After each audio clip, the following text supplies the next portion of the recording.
we have gotten bigger stimulus without getting knee deep into debt, without compromising our ratings, would that have been the better way to go?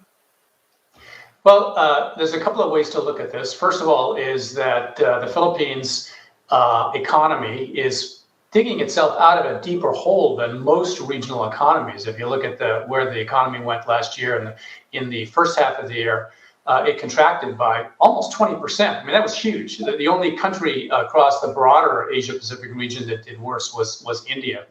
And so one could argue very clearly that there was an initial need for a very, very strong response from fiscal stimulus to support small enterprises, to support the households that had lost jobs or that income is very, very weak, and to support the industries that are hurt by the pandemic. And I would argue that the Philippines still has a ways to go, and that fiscal policy still has a very, very important role to play. If you look at debt in the Philippines, either sovereign debt or overall debt, including corporate debt and household debt and such, the debt to GDP ratio is right about in the middle of the pack in terms of comparing it with other emerging market economies. It's not extraordinary, which tells me that there is some space here for further spending if that were the path that were to be taken.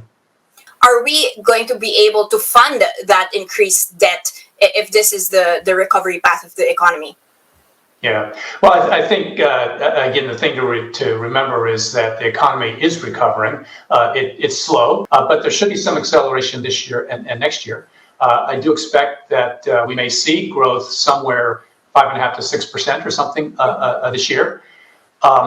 It will be, in a sense, slow, though, for the economy to regain all the lost ground that it lost. I mean, it may be the middle of next year, if we use GDP as the measure, that GDP gets back to where it was prior to COVID. So it's going to be we've got a ways to go, and I think it's going to be important to provide some support during the next year to make sure that recovery continues. Can we still rely on the things that we previously relied on? We're very service sector, driven in this economy, and that has significantly been halted when you're unable to deliver services in a lockdown. We're also highly reliant on consumption. That's around 70% of GDP. And again, when retail spaces are closed and 35% of the economy is still locked down, the seniors, for instance, the children below 15. Mm-hmm. Is this, enough for you to say that even if it's going to be slow, we can still be relying on these sort of, footholds, mm-hmm. So to speak?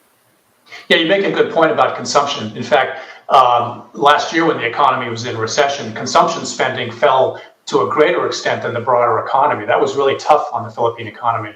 And consumption will rebound, but it will only rebound as jobs, employment, and income come back.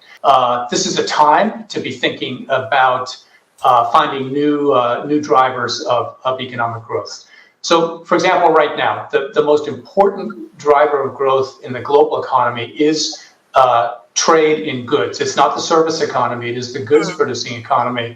And that's when you look at China, Vietnam, Korea. These are the countries that are so closely tied into the production supply chains around the world, and they've done very, very well.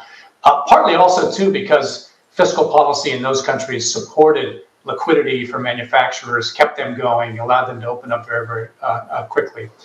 Now, it doesn't mean that Philippines has to match, China's capability in manufacturing, but the more that the Philippines can get all of the infrastructure programs back on track that were in place, the Build program prior to COVID, to improve capacity at ports, to improve capacity in terms of access through logistics and such to manufacturing, so much the better, and to play on the strengths of the Philippines, which is on the service side, working in terms of the digitization, if you will,